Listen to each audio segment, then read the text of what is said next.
Welcome to Telangana వెలుగు. నేను మీ రాజు. So మొత్తానికి బీఆర్ఎస్ పార్టీ మాత్రం అసలు మున్సిపల్ ఎన్నికల్లో కాంగ్రెస్ పార్టీ 90 స్థానాలు గెలిచిన ఏది జరిగినా ఈరోజు జరిగినటువంటి చైర్మన్లు వైస్ చైర్మన్ల ఎన్నిక మాత్రం చాలా కీలకంగా అనుకోవచ్చు.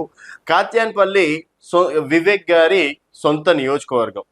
సో వివేక్ గారి నియోజకవర్గంలోనే మంత్రిగా ఉన్నారు, వారి కొడుకు ఎంపీగా ఉన్నారు, పక్కనే వారి యొక్క అన్న ఎమ్మెల్యేగా ఉన్నారు. అయినప్పటికీ కాత్యాన్పల్లిలో జరిగినటువంటి ఇష్యూకి హైకోర్టులో కేసులు నడిచి ఈరోజు ఎన్నికలు జరగగా మొత్తానికి బీఆర్ఎస్ పార్టీ అక్కడ చైర్మన్ పదవి దక్కించుకోవడం అనేది జరిగింది. సో మొత్తం బీఆర్ఎస్ ఖాతాలోకి మరో కార్పొరేషన్ అని చెప్పేసి కూడా చెప్పుకోవచ్చు. అండ్ నెక్స్ట్ చూసుకున్నట్టయితే ఇబ్రాహీంపట్నం అయితే దాదాపుగా 4-5 రోజులు హంగామా నడిచినటువంటి పరిస్థితి. సో అక్కడ ప్రస్తుతం మల్రెడ్డి రంగారెడ్డి గారు సీనియర్ నాయకులు కాంగ్రెస్ పార్టీ, వారు ఎమ్మెల్యేగా ఉన్నారు.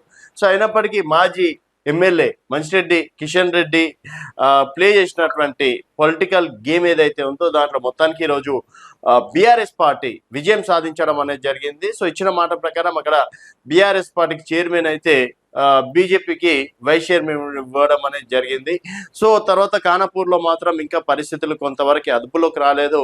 సో అది కూడా ఈరోజు ఏదో ఒకటి నిర్ణయం చేసేయండి అని చెప్పేసి అన్నారు. అక్కడ కాస్త ఎవరికి వచ్చిన బీఆర్ఎస్ బీజేపీ మాత్రం ఇద్దరి మధ్యలో డిషుమ్ మాత్రం ప్రస్తుతం ఫైట్ నడుస్తుంది.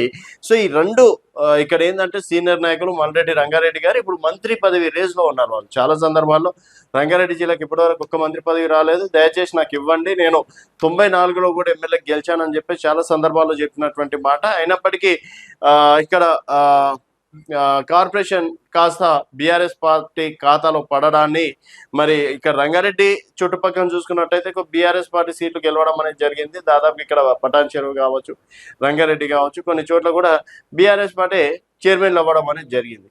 మరి 2 చోట్ల అంటే కోర్టుల కేసు నడిచి దాదాపు 55 రోజులు 60 రోజులు నడిచినప్పటికీ ఈరోజు బీఆర్ఎస్ ఖాతాలోకి వేయడాన్ని మీరే విధంగా చూస్తున్నారు అనేది మీ అభిప్రాయాల కింద కామెంట్ రూపంలో తెలియజేయండి. చూస్తూనే ఉండండి తెలంగాణ వెలుగు.